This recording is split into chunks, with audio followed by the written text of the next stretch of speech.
I'm Dan Malott. I'd like to thank you for coming to view our interview preparation series. And I'd like to congratulate you. A huge congratulations on taking a huge step for the rest of your career. Whether this is your first job out of college, maybe you're just out of high school looking for a job, maybe you're getting back into the workforce after taking a few years off to raise some kids. Whatever it is, congratulations on taking the first step on getting a job. I'd like to talk a little bit about a dichotomy that most people have no idea exists. It's about employers and people seeking employment. You can look all around. You can read trade publications, newspapers, magazines, etc.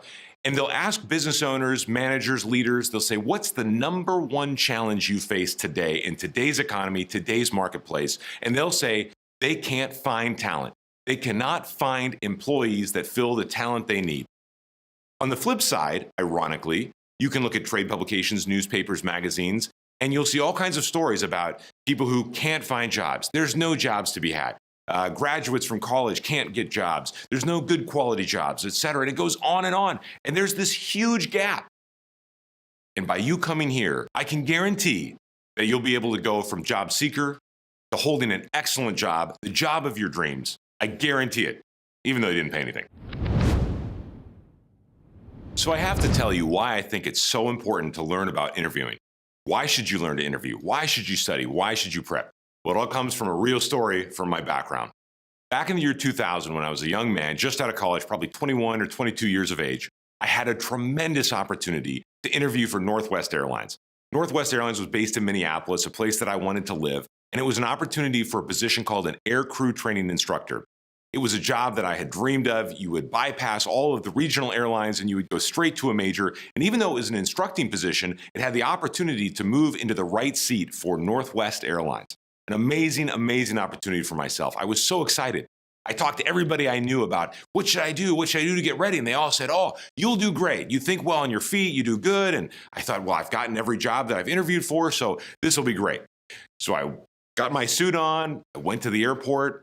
I was flown first class from Grand Forks to Minneapolis, and I caught the shuttle over to Northwest Airlines Training Company, and I was feeling pretty excited about this amazing, tremendous opportunity. And I walked in, and I had the most humiliating hour and a half of my professional life. Now, most people can remember distinct points in their life where they make changes because of some dramatic experience. And for me, that was it. Yes, I was a little bit of an overachiever back when I was learning and flight training, et cetera. Maybe you were that way. You have a stage check and you study all the regs over and over, and you're a total nerd. You chair fly at home and you fly all the profiles over and over and over again. And you're so prepped and you go into a check ride and you do great. In fact, I was fortunate enough to only unsat one task of one flight ever on any check ride. And I can tell you exactly what it was and what happened and what I learned from it. So going back to the interview now, I sit in on this miserable, humiliating experience. In fact, it was so bad, there was one point where the HR person asked me, tell me a time you had to overcome adversity.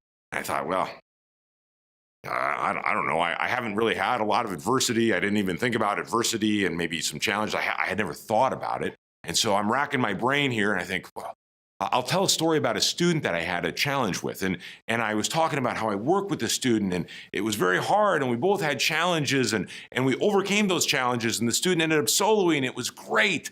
And the chief pilot was nodding like, wow, that's awesome. I'm thinking, oh, pilots, we're connecting.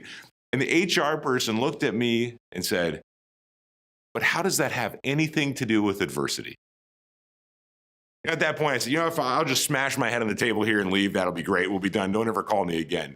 It was awful. It was humiliating. And I made a decision at that point in my life that I would never, ever, ever show up to an interview unprepared like that.